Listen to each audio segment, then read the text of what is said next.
educating, empowering, and inspiring you to live healthier is our mission. So let's begin. This is episode 100 of the Life, Strength, and Health podcast. I'm Kim, and I'm joined with Jamal. Greetings, everyone. And peace and blessings. Yes, and thank you for joining us this week. We are at episode 100. I cannot believe it. And that intro was done by our beautiful little girl, SaHura. And not only did she do the intro for this episode, but she is our special guest this week. Say hi, SaHura. Hi. Yes, and SaHura will be joining us this week. And before we dive into our discussion with SaHura, we just want to say, like I said, this is episode number 100.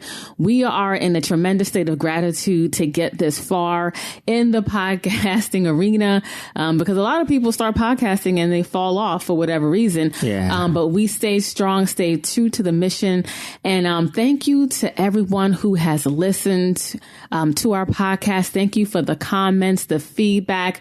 You know, it keeps us going and keeps us motivated to provide great content for you, because this podcast is for you. I mentioned in previous episodes that we are in the process of rebranding, looking for that, being very patient, because sometimes things don't happen the way that you plan, but we are so close. We've released a new logo. I love the new look and feel of it. And I love the website, just waiting on some photos and videos to be done, and we'll be releasing that soon. Yes. We're also going to be releasing our line of detoxes, our seasonal detoxes, parasite detox, heavy metal detox. So we look forward to sharing that with you as well. And we also are getting more clear on our mission. As we continue to drill down and to really, be able to communicate to you or whoever would benefit from what we do for our wellness center, we've drilled down even further for our mission statement, and that is to help you look and feel your best naturally.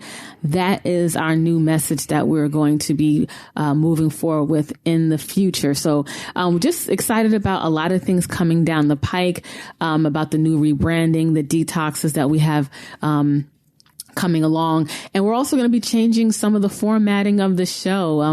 This is episode 100, and it doesn't hurt to kind of switch things up and change things up a little bit. So stay tuned for that for future episodes. So now let's segue into this week's episode. SaHura is here with us this week, and SaHura, she asked, like, Mommy, when can I get on the show? When can I get on the show? And I remember a while back we said, when we get to episode 100, you can join us. So what episode was that? Was that maybe like episode 50? I know. I think so. It was like halfway there. Yeah. And with our daughter, she is very persistent. One of the many great qualities about her. So when you tell her something, you better do it. So she has been asking week after week, is it episode 100 yet? So finally it is here. And, living a holistic lifestyle, a lot of people ask us, Jamal and myself, all the time, how does it look to live this way? And more importantly, when you have a family, how does that really look? So we felt that we could certainly answer that question, but wouldn't it be better to hear it directly from a child who's living in this lifestyle? So that's what we're going to be diving in today's episode. So SaHura, just, giving the audience a little bit of background about you and who you are. So tell everyone how old you are. I'm 8 years old. Yes, 8 years old. I cannot believe it, because it seems like yesterday I pushed her out. So it's like I look at her sometimes and I'm just like, I can't believe that she's like getting this tall and she's already 8. So you're 8 years old. And what are some things that you like to do? I like to dance and I like to run track. Okay. Yeah. Yes. SaHura loves music, dance. Yeah, you did track this past year. Anything else you want to share? Okay. So yes, she's very active. We're an active family, so that's always good. When it comes to a holistic family, it's just that it's a family affair, right? A lot of times people go on this journey to be healthier, and even though they're a part of a family, they're married, they have children. For whatever reason, they go on this journey by themselves. And what we see is a lot of times when people go on this journey by themselves with family, they get met with a lot of resistance, and quite often they fail in that process. To the best of your ability, you want to try to make this a family affair. You want to try to get your children involved. You want to try to get your spouse involved. Mm-hmm. Everyone should be involved with this process. If you can somehow get everyone on board, then you're going to be successful, because it really does take a village, right? You all have to empower each other and strengthen each other to be healthy. And a lot of times people have difficulty with their children and getting them to buy into this whole health thing. And I think the first place is it starts with practicing what you teach, right, and preach, right? You can't tell your children to have vegetables and then you're turning around and you're having steak, you know? Yeah, what's that saying? Let children do what you do, not what you say. Yes. And they're watching. So if you always say, oh, eat those vegetables, but when they look at what you consume, there's barely any vegetables that you're eating, it's already a contradiction, and it's going to be hard for your children to buy in. Right. So from the very beginning, that's what we did. We ate as healthy as we could. One, because that was our lifestyle and we just wanted to be as healthy as possible. But two, we wanted to be the example for our daughter. So eventually it was only a matter of time before she started to ask for the foods that we were eating. You know, she didn't want to have her quote unquote baby food, even though it was all natural. She wanted to eat what we were eating. She wanted to eat, yeah, it was breast milk. Yeah, but she wanted to eat what was on our plates. You know, even when we made special things for her, trying to meet her needs, she wanted what was on our plate, and she started to ask for the things that we wanted. So we just started making, you know, like smaller versions of that to help her. And we can't stress enough that you are the example.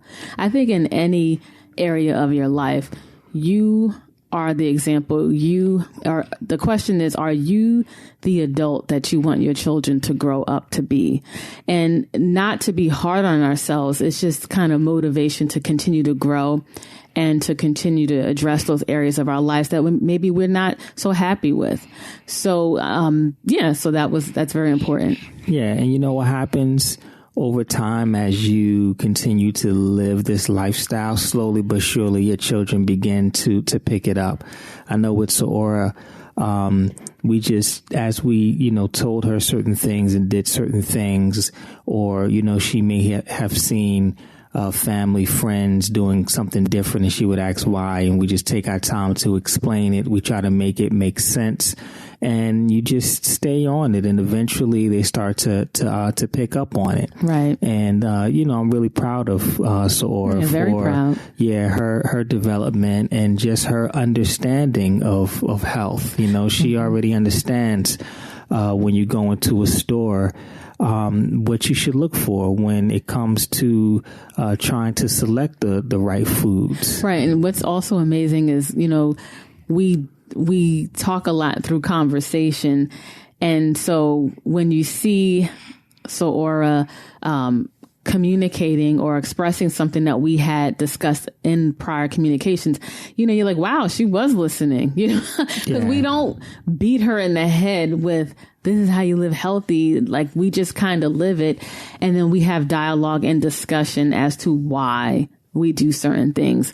And just over time, things start to stick and it just becomes normal. So it certainly does help to start off on the right foot. But if you didn't start off on the right foot, don't think that there's no hope. Right. It's just going to be more of an uphill battle, but it all, like we said, starts with you. Yeah, and making it a family affair and just staying consistent with it, because they're looking at you when they see you changing, you feeling better. They're seeing your mood change, you know, and you're sticking with it. Eventually, it starts to open them up to things if you haven't started them out at an early age. So that's the key, starting them out early or being really consistent with them. I was reading in a publication, I know we spoke about this in the past, that, with your children, it takes them, I think 12, it's either 10 or 12 tries before they can decide if they actually like something or not. And a lot of times we'll give them something once, maybe twice. They reject it and we give up. But you have to keep trying and trying and trying and let them let their guard down before they eventually will like it. And I can honestly say we have definitely seen that with SaHura. Like, how many times she's just like, no, I don't like it. I don't want it. Nasty. Yeah, but now, right, it's some of her, some things are her favorite that she didn't want at all. So we definitely see that transformation. And also exposing your children to different foods is very important, because if you tend to just eat the same thing consistently, then when it's time to try something new, they won't be as open. Right. So that's important as well.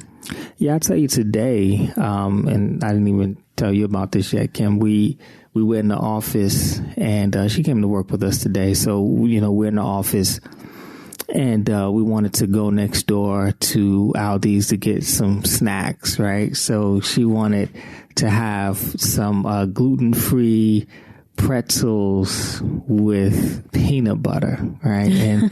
And I was telling her, well, if they have a healthy peanut butter, then yeah, all right, sure, why not? We can get it. We don't really do peanut butter, even when it's organic. Most of the time, 99% of the time, we do almond butter. But she really likes peanut butter, so from time to time we give her a treat and let her have. You like peanut butter, right? Yes. Yeah. We'll give her a treat. So I told her if they have a healthy, peanut butter, then we'll get it, right? So we walk into the store and we get in the peanut butter section, and they have like 4 or 5 different types of peanut butter. So I stood back and I told her, okay, go ahead and look through the peanut butters, and you pick the one that you feel that I would think that is healthy and I would approve on. And she started picking up the different peanut butters and looking at them. And why don't you share with us, or what happened from there? So basically, I picked up this peanut butter. It was organic, and when I looked in the back, all it had, the ingredients was peanut butter and sea salt. And then I picked up this other peanut butter, which was not like that one. And it had canola oil and all these bad oils and sugar. And this stuff is not healthy for you. And right. So what'd you do? So then I said, oh, Daddy, this one's the one. And he's like, okay, it's healthy. We could buy it. Nice. Yeah, and the interesting thing is, right, when she she thinks that she's quiet, but she's really loud. So she was filling up the whole, I guess, probably store with her reading these ingredients off. And I'm just looking at her. I'm not paying attention to anyone around us. So she's picking out the healthy one. And we look up, and it was this elder woman. She was, she had to be about 80 years old, and she's just standing there smiling. And there was this other brother there, and she was like, wow, that was amazing. And then the guy's like, wow, she's really articulate. And then the woman in the store, she's standing there smiling. Everyone's like surrounding us, looking at SaHura, like analyze foods and say which one is healthy and not healthy. Because what I asked her was, when she told me the healthy one, I asked her why. And why did you say that the healthy peanut butter was healthy? Because in most peanut butters, they have so many ingredients, sugar, and all these different bad oils. But in this one, there was no canola oil or no bad oils. It was just peanuts and sea salt. Oh yeah, and sea salt. Right. Yeah. So she broke it down, and then just the contrast. And I was like, okay, and what's wrong with this one? And then she broke down why it was bad, and everyone was just shocked, right? I thought it was funny. I didn't even realize that they were looking. So yeah, she picked her food out. So we're teaching her how to read labels, what to look at, and it's just coming naturally because it's our way of life. Like when we're in the store, we're looking at the labels and reading, and she's seeing us doing it, and then she starts to ask questions. But we then show also, when she asks for certain products, that's the first thing that you see us do, right? We turn it over and we read it, and then it's like, oh, maybe this is not a good choice. And then she'll say why, and then we'll say because X, Y, and Z. So it's like she's seeing that that's how you determine if a product is worth buying or not. Yeah. So I mean, that just hit me right now. Yeah, but no, I think that you have to make them a part of the process, and you have to let them understand why they're doing what they do, as opposed to just saying no. That's not healthy. No, don't have that, because it doesn't click and it doesn't make sense for them. And when you start to make sense, they understand that, and you make certain connections to like how they're feeling. That like there's been times where she's had things, maybe she was out and she had things that maybe wasn't the best for her, but she noticed the difference the next day, and we make that connection. When she's not feeling well or the nose is runny or whatever the case may be, we say, hey, listen, you're feeling this way and you ate a certain way the other day. That's no coincidence. So she starts to make the connection as well.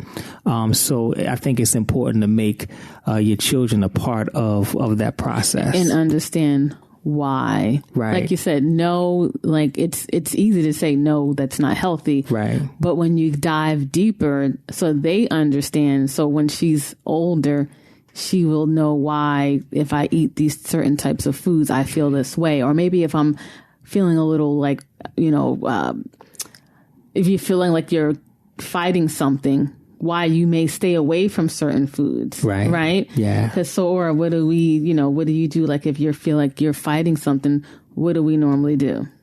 So when I tell my parents that I'm fighting something, the first thing that they do is they give me some vitamin C.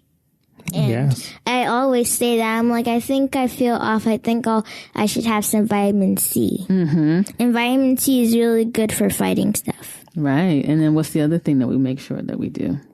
We make sure that they don't give me any foods that'll make it worse. Like they don't give me any sweets until I'm 100% better. Right. Right. Yeah. And get extra sleep. Right. Mm-hmm. Yeah, so all of those things are really important. I think something else too, when you're on this path, and I see it a lot. I think that sometimes we can be too strict on our children, and when we're too strict, that can backfire as well. So we try to find that delicate balance, right? We try to sometimes, some of the things that are out there that are popular, a lot of children are consuming. We try to find healthier versions of those things to allow her to eat those things. And then sometimes when she's out with friends or at an event and other people are eating things, we let her eat it. Well, I also want to say we didn't start there. Right. Yeah. So one thing as parents or as adults, like you want to continue to grow and evolve and course correct. So, when we, decided to have a child, of course, in our mind being holistic, people that live a holistic lifestyle, we're going more of the natural route. We decided to have a home birth and was fortunate to have that. Of course, we did extended breastfeeding with SaHura and all these things from our research. So, but the thing is, that is your path as an adult. Right. But then when a child is birthed into this world, they're their own being. They have their own personality. And as parents, you have to navigate that. So in the beginning, we were like, okay, we were very strict. This is what we're going to do. And it's very important to establish healthy habits, especially when you have babies and when they're young. So, and we were very strict, but then as SaHura began to get older, you know, we do homeschool. So she's not, you know, around a lot of, you know, the poor foods that are out there in certain environments, but you're still in the world. Like, we're very much in the world, because the world is our classroom, right? Yes. It's her classroom and it's our classroom as well as adults. So as she begins to get older and she has friends and she's going to events and parties, then you start to, like, you have to look a little deeper to say, I don't want my child to have this stigma with food. I want her to feel comfortable in social environments and not feel like so awkward because of her food choices. Like, all these things that you have to navigate as a parent. And you have to think about. Right. Yeah. And so as SaHura has gotten older, we have certainly changed, and we've changed because of certain things that she's experienced. Yeah. So as we continue to grow, we just look at SaHura as the example and we course correct, because no one is perfect. We all make mistakes. But like Jamal was saying, now, for the most part, when we're home, we eat a certain way. But if she's out, right, SaHura, if you're out at parties or you're going to different places, we certainly don't want food, like, you know, the way that she eats or something like that, to get in the way of just having a good time and being with your friends. Right. So that was a big lesson that we had to learn as she has gotten older, that you can't, like, it's not that serious. Like, you don't want your child to grow up kind of resenting No, it's true. Yeah. a certain lifestyle, right. Because it's like you always have to be, you know, this odd man out, or like, would this type of food, if I had it like every once in a while, would it be the end of the day? And it's like, no, it's not that serious. It's really her mental well-being and her development that's most important to us. So like Jamal was saying, as SaHura has gotten older, we've kind of course corrected, because we see we needed to do that. And it's about finding balance as well, because if she's eating healthy 90% of the time, she's fortifying her body, you know, saturating her body with good food, good nutrition, that 10% of the time that she may indulge in other things, it's not going to move the scale. You know, it's going to keep it balanced. And I think that's the key. It's balance. We can't be, even with our own health, you know, we can't just be always over the top, always straight and narrow. You have to, especially in this society, you have to have some wiggle room. Like, what good is it if you live a straight and narrow life and your health is top notch, but as soon as you stray, as soon as you have something that may be low vibrational or something that, you know, isn't the healthiest, like your health declines, you're sick, and all of a sudden, you know, like cancer sets in. Like, what's the point? Like, what are you building yourself up for if you can't withstand to have a little bit of these things, you know? Right. So I know in the beginning you can be, you know, really strict, and it's your child and you want to protect them and things like that. But I think that is a form of protection, right? When we think about that, like, you don't want, you know, your child to feel like they're being singled out or being, to feel like they're being left out. Like, all children want to be included. They want to be a part of things, right? They want to be accepted, right? So I never want to put our daughter in a situation where, you know, she's standing out, like she's the odd one. Like, don't get me wrong, we have talks all the time about positivity and negativity and not going with the crowd in regards to doing things that might not be the best, right? But you have to have some discretion on that. We're not talking about in a negative way, but not every single little thing. It has to be. Yeah, it has to be different for her. She can't do anything that, you know, everyone else is doing. Like, we don't want to, you know, raise her in a bubble like that, you know. So I think when you're able to find that pocket, when you're able to find that balance, you're going to get the most compliance. Right. And there's also, you know, there's certain, like, every family has like their do's or don'ts. I mean, there's certain foods that it's like, I don't care what it is. I just think, it's off limits. There's no good gonna come from that. Absolutely. But there's so many things that, you know, SaHura can indulge in. Right. So how do you feel about that? Because, you know, we've kind of loosened up over the years, right? Yeah. So how do you feel about that? What do you mean? So, you know, in the beginning, when you were much younger, we were more strict. But now, you know, you kind of like, especially like parties and other events, you could have more of the things that we normally would say, you know, maybe you should pass on it. So how do you feel about that? How do you feel?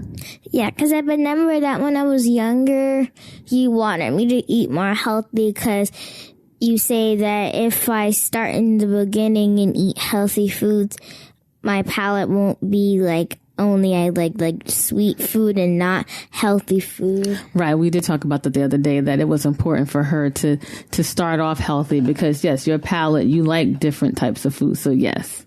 Yes. And how do you like the fact that you could, you know, eat some of those foods at like parties? Like, how do you feel about that now? I like it because, like, when I go to parties, sometimes you guys let me eat the cake and stuff. Mm-hmm. I'm sure that tastes good, right? Like, amazing. Right. So we've definitely have grown from that. But like Jamal said, if 90% of the time, you know, even as adults, if you're eating, you know, the way you should, if you're eating healthy, you're eating clean, then that 10% is not going to have that negative effect on you. Right. And I think socially, you know, because we were very strict, you know, raw foodists at one point and vegan. I think for me, I was so headstrong with it because it would transform my life at that time. And I was just feeling so off and so off of who I was, not myself anymore. I lost my way. So when I started to implement living healthier and turning towards a plant-based diet, the changes that I experienced were so profound that, you know, you're like, I'm all in. I don't care what anyone says. And I think at a time that is necessary when you are trying to reverse some imbalances and you're going through some things. I think you do need to be diligent and you do need to be like the blinders on. Right. But then I just think after a certain point, when you rebalance your body, you know, then you kind of have to maybe look at it a different way. Right. And I know me personally, living that way for so long, it became more of a detriment for me. But it was you have to be honest with yourself. And sometimes your diet needs to change. So that's just important. Like sometimes you need to be all in, but then you have to listen to your body, listen, you know, to those around you if they see certain things. And you have to be truthful about how you feel and what's going on with your life. And, you know, for me, I think getting older, having a family, being an entrepreneur, early on, I had the time to do a lot of things with food. Like my life revolved around food because it would take long to prepare certain things. And you should put that time into food prep because it's your energy, it's your love. But as I began to get busier, you know, that lifestyle was not realistic for us. So just a lot of things have changed and you have to course correct and shift along with it. Yes, I agree. I think that, you know, balance is the key. There's nothing in life that's so extreme in one direction, whether that's in the direction of poor health and bad health. There is balance amongst the different types of foods and lifestyles that we live. So you have to find that balance. And when I say balance, I don't mean, you know, 50-50. It could be that 90%, 10%, but you have to find that balance. So, you find your way, you find your way with yourself, you find your way, with your family. But, most of the time when, you're super strict and you're able to kind of loosen up a bit as things are flowing and you're feeling better and you establish certain things. It's actually, I look at it as progression, like you're actually progressing during this journey and in your process. Right. So I guess we'll finish up with one last question for SaHura. And the question I have for you, Boo, is for all the children that may listen to this, because some of our listeners may share this with their children, what would you say to children who may not want to try new foods? What would you recommend? I would say just be more open to trying stuff, because it might taste disgusting in the beginning, but if you keep trying it, you might end up liking it someday. Yeah, that's great advice. Yeah, I got one more question for you. Why do you think that children should try to be more healthy and eat more healthy? Why do you think that's important for children? When you're healthy and when you're healthy for the rest of your life, and if you continue it when you get older, you won't have back problems and stuff. That's true. Right. And what else? Also, because if you don't eat healthy, you'll be interested into unhealthy food. But if you later when you try healthier foods like broccoli and vegetables, you would want to you wouldn't want to try it because you would become picky because you started off with unhealthy foods. Right. Mm-hmm. Yeah. She's basically saying, prevention, eating healthy will prevent you from having challenges later, especially back problems, right? Yeah. What's your favorite vegetable? Broccoli. Yeah, she'll go on some broccoli. What's your favorite type of food? My favorite type of food for the first is Ethiopian. Nice. And I know one dish. What's your favorite dish when we get Ethiopian?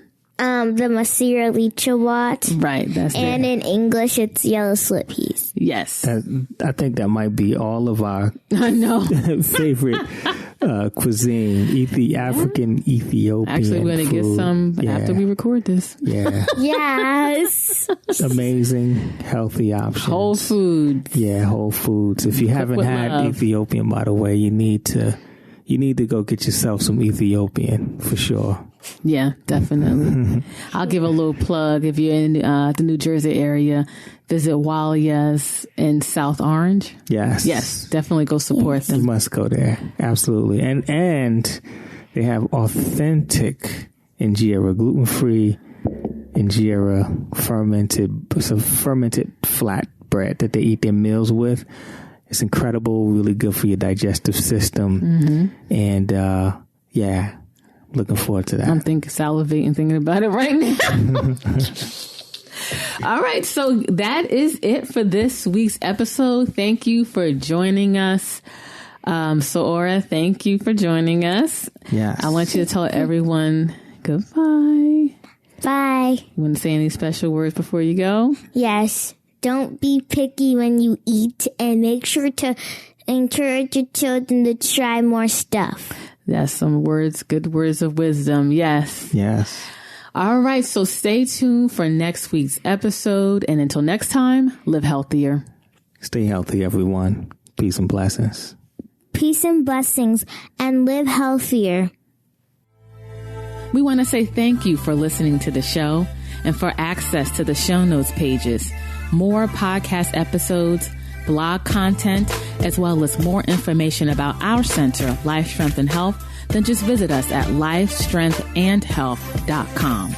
Until next time, live healthier.